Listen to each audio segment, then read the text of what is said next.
சுமார் 2400 ஆண்டுகளுக்கு முன்பு எருசலேம் தேவாலயம் கட்டி முடிக்கப்பட்டுவிட்டது. மக்கள் தங்கள் சொந்த ஊர்களுக்கு திரும்பிவிட்டார்கள். ஆனால் ஒரு பெரிய குறை இருந்தது.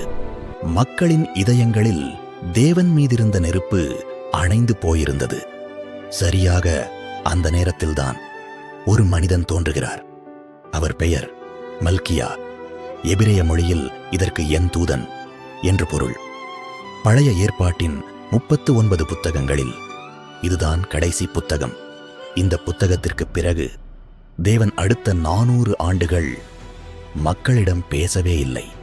அந்த நீண்ட மௌனத்திற்கு முன்னால் தேவன் கொடுத்த கடைசி எச்சரிக்கை செய்தி என்ன தெரியுமா?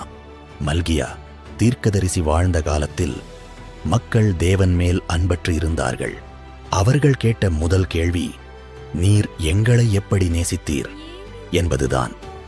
தேவன் மல்கியா மூலமாக அவர்களுக்கு பதில் சொல்கிறார். ஆனால் மக்கள் அதை அலட்சியப்படுத்தினார்கள். குறிப்பாக ஆலயத்தில் பலி செலுத்தும் போது அவர்கள் தரமான ஆடுகளை கொண்டு வராமல் குருடு, சப்பாணி மற்றும் வியாதியுள்ள விலங்குகளை கொண்டு வந்தார்கள்.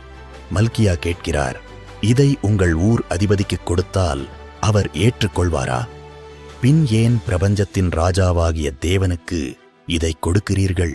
நண்பர்களே, நம்முடைய வாழ்க்கையிலும் நாம் தேவனுக்கு கொடுப்பது மீதமுள்ள நேரத்தையா அல்லது சிறந்த நேரத்தையா என்று மல்கியா இன்றும் நம்மை பார்த்து கேட்கிறார்.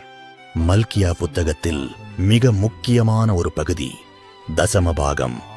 தேவன் கேட்கிறார், மனுஷன் தேவனை வஞ்சிக்கலாமா? மக்கள் நாங்கள் எப்படி உம்மை வஞ்சித்தோம் என்று கேட்டபோது தசமபாகத்திலும் காணிக்கையிலும் தான் என்று பதில் வருகிறது. மல்கியா 3:10 தேவன் ஒரு பெரிய சவால் விடுகிறார்.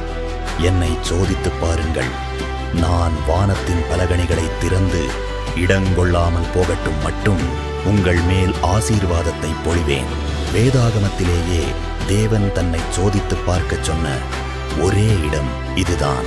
அது மட்டுமல்ல, மல்கியா குடும்ப உறவுகளை பற்றியும் பேசுகிறார்.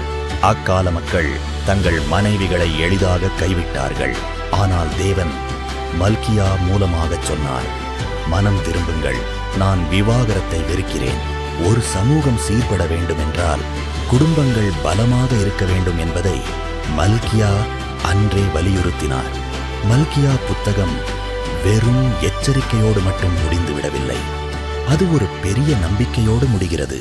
இதோ கர்த்தருடைய பெரியதும் பயங்கரமுமான நாள் வருவதற்கு முன்னே நான் உங்களிடத்திற்கு எலியா தீர்க்கதரிசியை அனுப்புகிறேன் என்று தேவன் வாக்கு கொடுக்கிறார். மல்கியா மறைமுகமாக சொன்ன அந்த எலியாதான் புதிய ஏற்பாட்டில் வந்த யோவான் ஸ்நானகன். அவர் இயேசு கிறிஸ்துவுக்கு வழியை ஆயத்தம் செய்தார். நீதியின் சூரியன் உதிக்கும், அதன் செட்டைகளின் கீழ் ஆரோக்கியம் இருக்கும் என்று இயேசுவின் பிறப்பை மல்கியா முன்னறிவித்தார். மல்கியா தீர்க்கதரிசி பேசி முடித்தார். வேதாகமத்தின் பக்கங்கள் அடுத்த 400 ஆண்டுகளுக்கு அசையவில்லை. அந்த மௌன காலம் முழுவதும் மல்கியாவின் வார்த்தைகள் தான் யூத மக்களின் காதுகளில் ஒலித்துக் கொண்டிருந்தது. இன்று மல்கியா நமக்கு சொல்லும் செய்தி ஒன்றுதான், தேவனிடம் உண்மையாக இருங்கள், அவருக்கு சிறந்ததை கொடுங்கள், அவர் வரப்போகிறார். மல்கியாவின் இந்த எச்சரிக்கை நம் வாழ்வை மாற்றட்டும். நன்றி. ஆமென்.